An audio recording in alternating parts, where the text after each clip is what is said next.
Gargan stars as Barrie Craig, confidential investigator.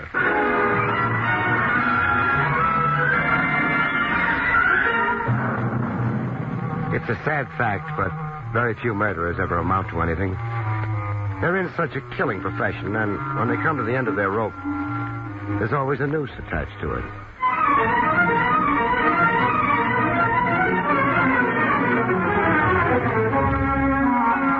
The National Broadcasting Company presents William Gargan in another transcribed drama of mystery and adventure with America's #1 detective, Barrie Craig, confidential investigator.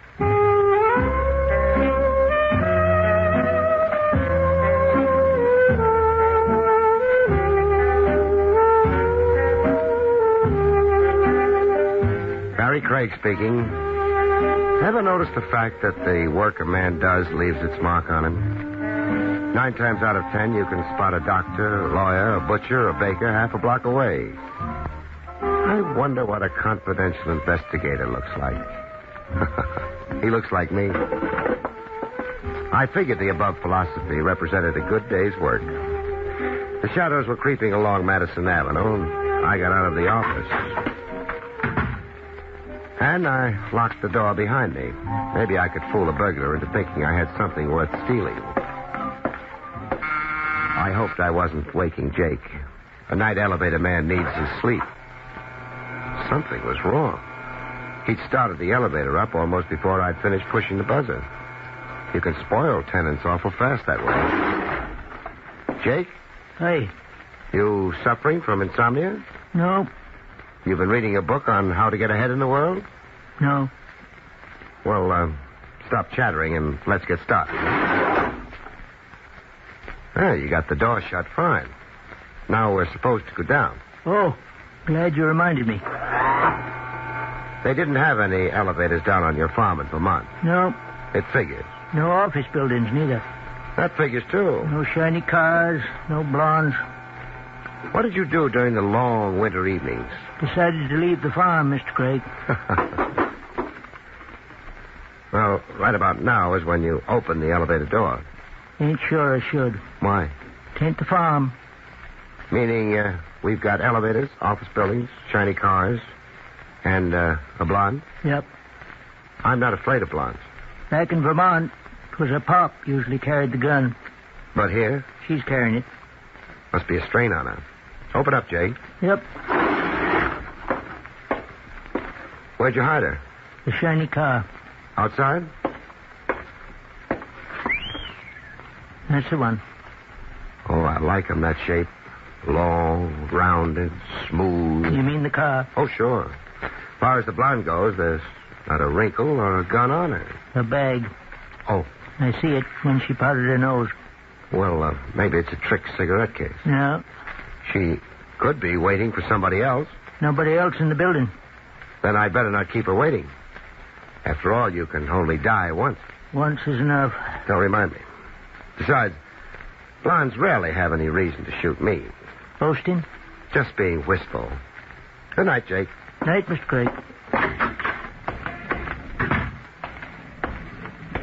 Well, been waiting long? Not very. Beautiful night. Isn't it? The name's Craig. I know. Well, Jake could be wrong. Who's Jake? The night man. He wasn't wrong. Then I get in? Please. Okay. Well, the name's still Craig. I'm Mona Walsh. Mrs. Walsh? Mrs. Walsh. How's Mr. Walsh? That's why I was waiting for you. We're going to see him? I hope not.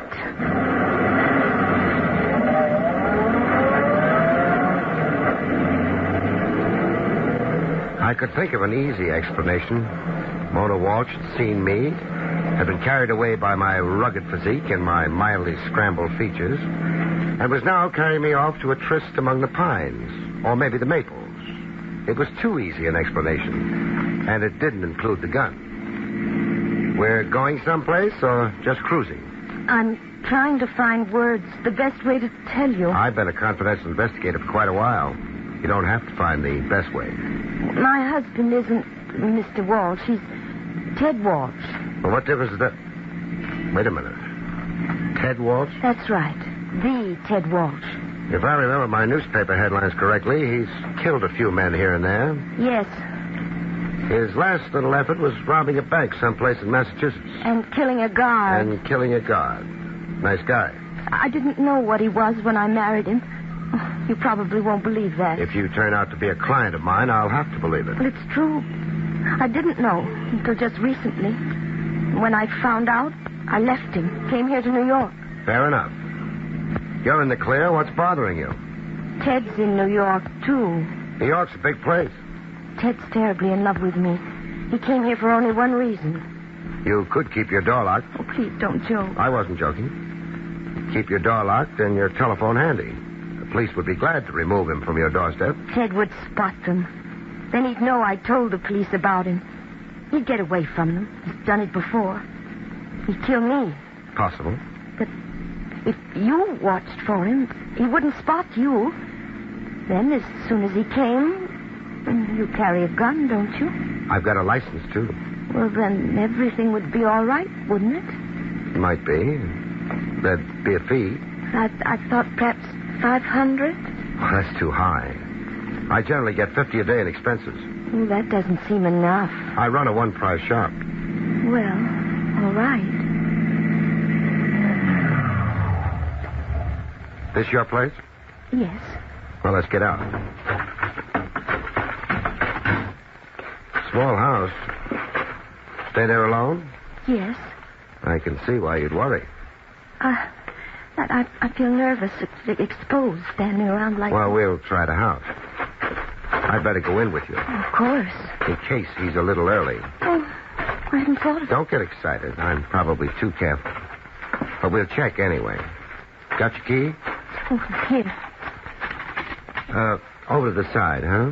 What? The lamppost out front throws some light. The house is dark. You'd make a nice target. Oh, all right. Yeah. So far, fine.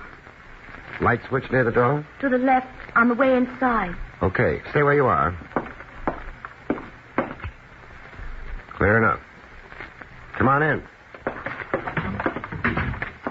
Got a latch on it? Uh-huh. Good. Rest of the house now. I feel like a termite inspector. Except, termites don't kill, do they?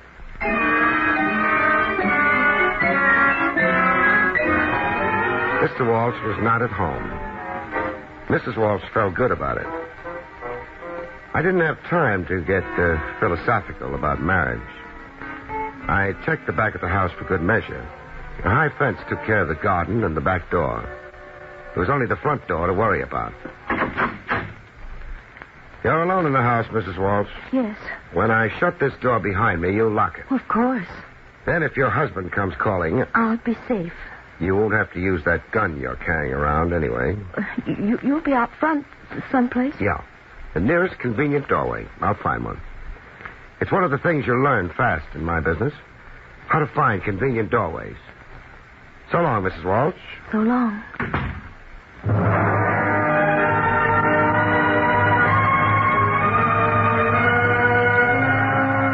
There was a small night light over the door.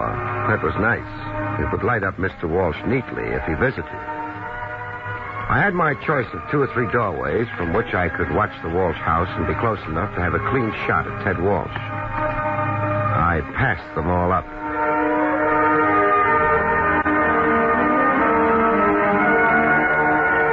I was looking for a phone, and I found one in a drugstore half a block away.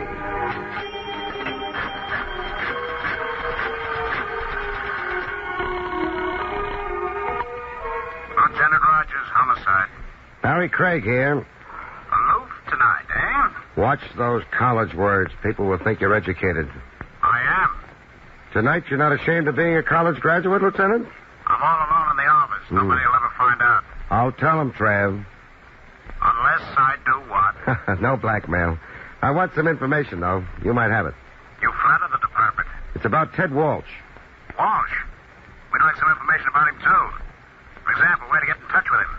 I haven't got it. Trav, on that bank job he pulled in Massachusetts, was it a solo flight? A bank job's never solo. especially one involving $60,000. But Walsh was definitely in on it. So definitely he killed a guard. Thanks, Trav. Hey, wait a minute. My curiosity's aroused. Try a cold shower. Good night, Trav.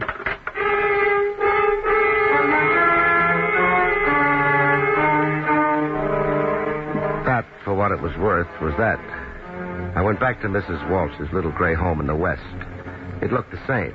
I pushed the button.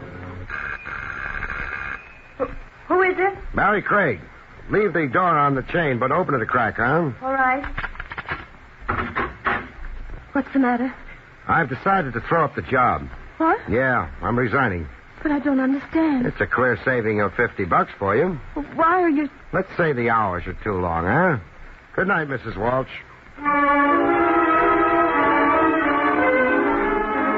She was saying something as I went down the walk and away from the house. I didn't bother listening. I had to drop her. You see, I always believe a client, and Mona Walsh, however beautiful, was a liar. But however much of a liar she was, Mona Walsh was beautiful. So I hung around in one of those convenient doorways. With me apparently off the job, she'd need somebody else to keep Ted Walsh away from her. There wasn't much time left either. She wouldn't take a chance trying to find another gullible private detective. I was interested in who she would find.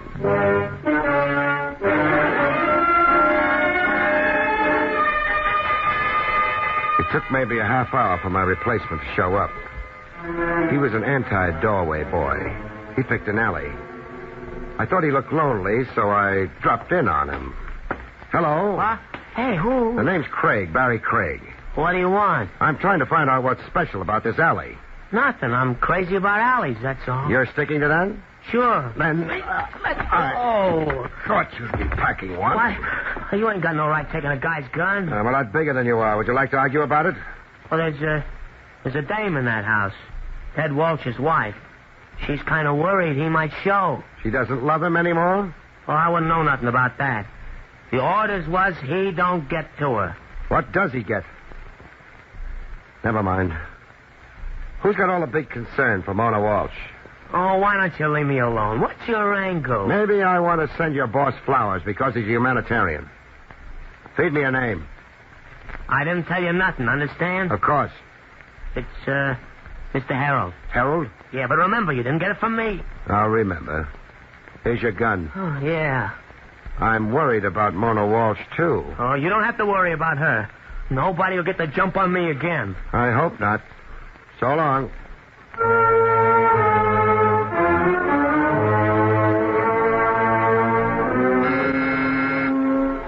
We start with the kid stuff. Snatch and run. Knock over a couple of small stores. Move up into the hot cars and cold decks. Go on to delivering votes a few seasons. Take over a few wheels. Buy a few debts, and you wind up being Mr. Harold. But by then you wear tailored suits and handmade shoes. Now, what's the idea this hour? Their name's Craig. Oh, Craig. I've seen the face around. Wait a minute now. You a private eye? Call it confidential investigator.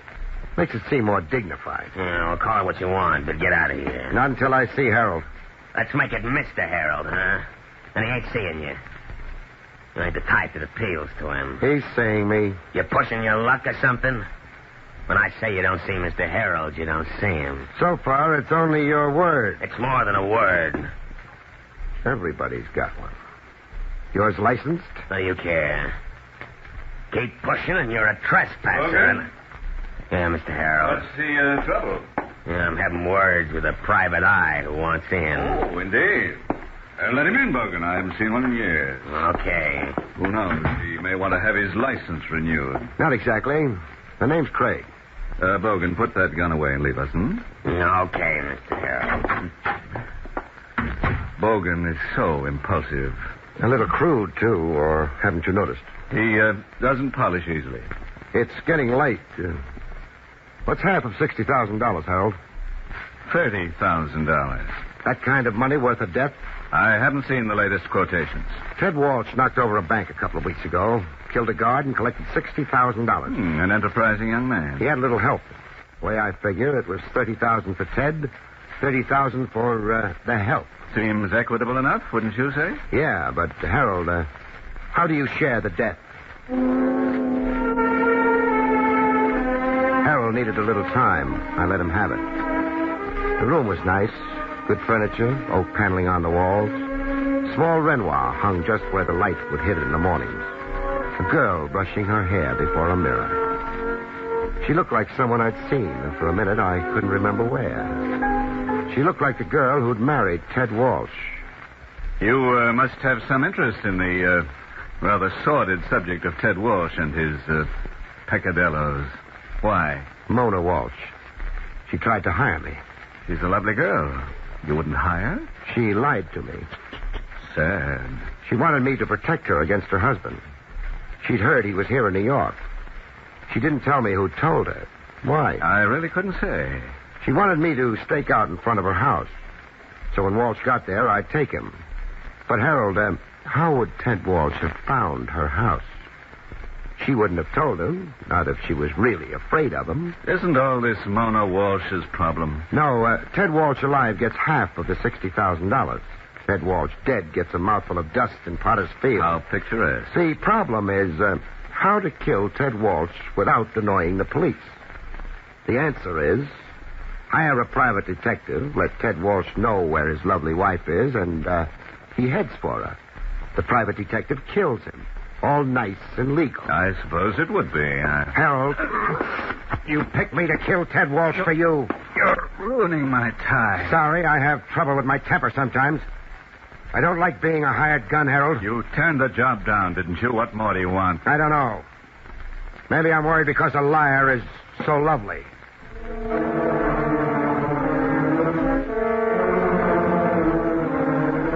I got out of there. I could have gone to lots of other places after that, but I didn't. I went back to my office and sat. I didn't have any doubts. Harold had set up Mona Walsh as a decoy. When I cried quits, one of his men moved in to protect her. Harold wanted Ted Walsh dead so he could hold on to all of the $60,000. And maybe Mona Walsh, too. It was an idea I didn't enjoy. I stopped having it.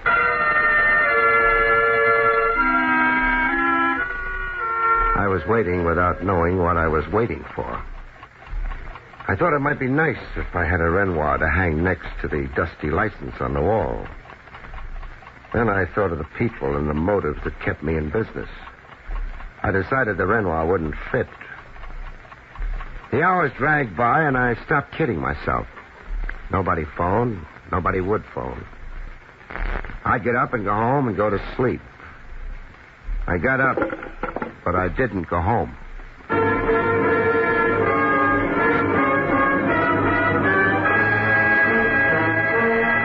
The street in front of Mona Walsh's house was empty and cold.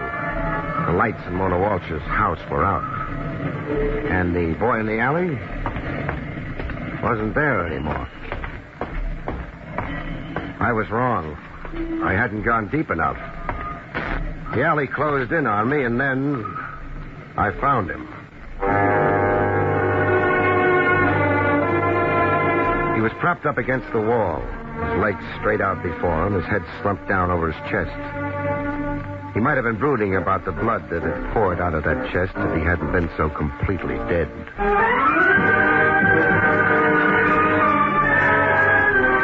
I left him there. He'd keep. He'd been dead some little while. Somebody had shot him. It got past him into Mona Walsh's house. The lock on Mona Walsh's front door was in fine shape, except that the door wasn't locked. The living room was the way I'd remembered it. I went into the bedroom. She had fallen back across the bed. The stain on the front of her dress hadn't been her dressmaker's idea. Hello? Mrs. Walsh. I thought I hoped maybe I'd see you again. Hold it. Emergency. An ambulance. 435 Ash. Gunshot wound, and make it quick. Yeah. Mr. Craig? Better not talk. Why? There'll be a doctor here in a couple of minutes. You've seen people like this before. I should be dead. Will you stop talking? No, I won't. What do you want me to do? Think about what my life has been. Shouldn't have married Ted. He's bad. Now, you don't have to I'm not making excuses. Only things happen. You lie about them, even to yourself.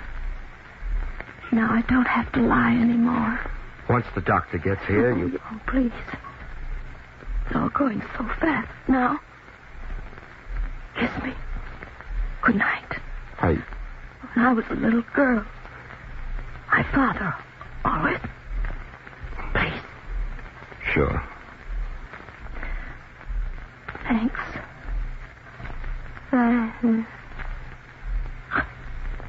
Good night.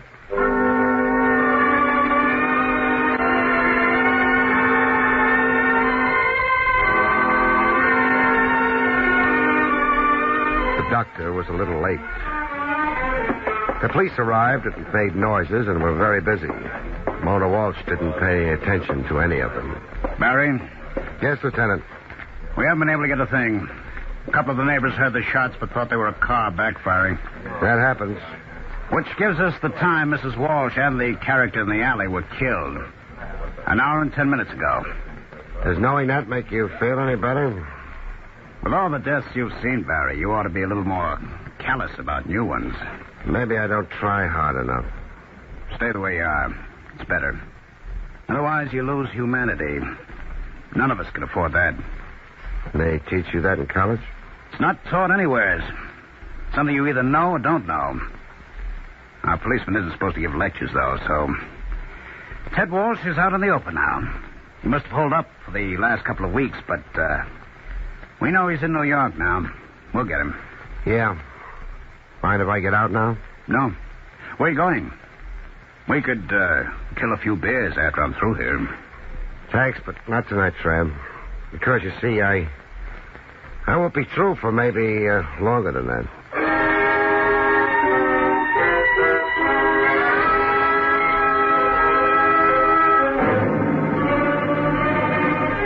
I wasn't holding out on Trav. I had to be sure.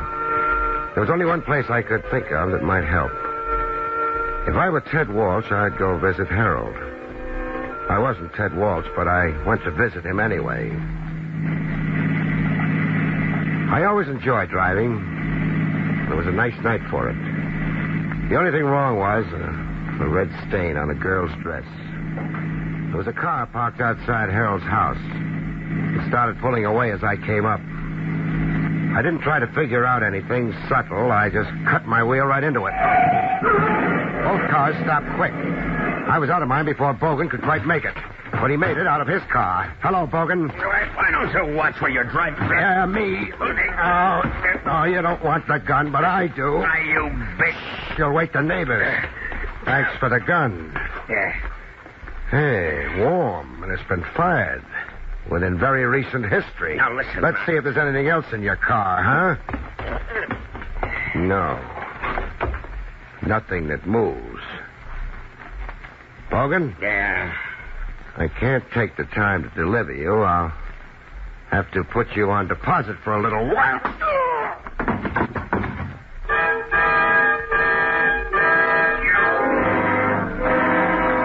He'd keep. I thought Mr. Harrell might still be at home. Worrying about his car, maybe. Bogan, what? Oh, Craig. We'll go inside. Now, look here. I've got Bogan's gun. All right. What do you want? Your car's in a bad way. That crash? Yeah, I'm a careless driver. Was Bogan hurt? He'll live. I'm going to call for a doctor for him. No. Now, look here. This is perfectly... You're nervous. I haven't anything further to say to you, Craig. One man's opinion. Yours. I don't share it. You must have looked into the car. I did. Well, that can be explained easily. Explain it easily. You saw Ted Walsh's body in the back of the car. He was a killer. He apparently thought his wife and I had been a little too friendly. Had you? Well, you know how it is, Craig. I don't know. Well, anyway, he came here. Threatened to kill me, so... Well, Bogan beat him to it, that's all. It was a case of self-defense. It would stand up at any court. Sure. Oh, there's no reason to lose your head. I haven't lost it. Where was Bogan delivering the body? To the aquarium? Well, You see, Bogan's record isn't too good. He was afraid the police might not readily accept a plea of self-defense. He wanted to dispose of the body. I tried to dissuade him, but I failed. As a matter of fact, I was just about to notify the police myself. Oh, I'm sure you were. I think you'll find the bullets in Ted Walsh's body came from Bogan's gun. I don't doubt it. Well, then that sort of leaves me out of it, doesn't it? How about the bullets in the body of the boy you sent to guard Mona Walsh? How about the bullets in Mona Walsh's body?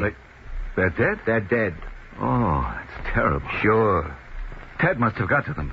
He had a gun. The bullets in those bodies would have come from his gun. Don't you mean the gun you planted on him? Mr. Harold looked a little sick. His face matched the way I felt. For a minute, I wished I'd developed those calluses Trav mentioned. Then I forgot about it. Mr. Harold retreated behind his desk. Planted on him? Ted Walsh came here before he went to visit his wife for his share of the bank money. Walsh died here. Bogan saw to that. But you still didn't own all of that $60,000. Mona Walsh might be considered to have a claim to half of it. So you decided to wipe out that claim. You're dreaming. You headed for a house. You had to take care of the boy in the alley. Walsh would have had to in order to get to Mona. You took care of him. Then you went into the house and ended the partnership between you and Mona Walsh. No. Yeah. You came back here, planted the gun you'd used on Ted Walsh. Bogan would dump his body where it wouldn't be found for a while. That way, no medical examiner could tell that Walsh had died before his wife. That's very clever. You've got nothing to prove it with. There's Ted Walsh's body. Examination now will show he died before Mona did. A good lawyer could... I've got something else. Something that told me Ted Walsh hadn't killed his wife before I even came here. What's that? An unlocked door. I don't know what that means. Mona Walsh's door was unlocked when I got to her house. The lock hadn't been tampered with, which meant Mona had opened that door. But she wouldn't have opened it to her husband. She was afraid of him. She'd have opened it for you, Harold. You've been fumbling in that desk drawer long enough. Bring the gun up. Maybe you'll beat me to the shot, huh? I don't want to get involved. You're involved. There's nothing left except maybe a chance to take me. Well? Okay, Harold. You're better, much better at killing women. Let's go tell some cops about it, huh?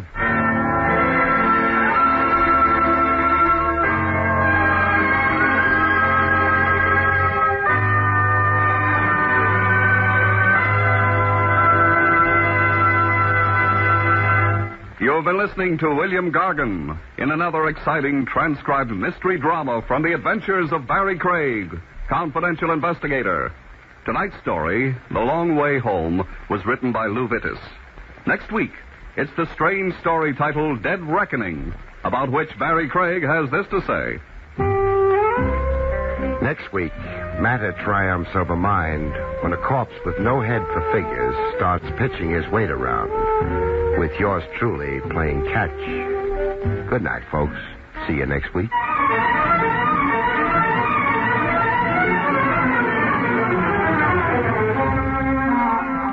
Featured in the role of Mona was Barbara Weeks.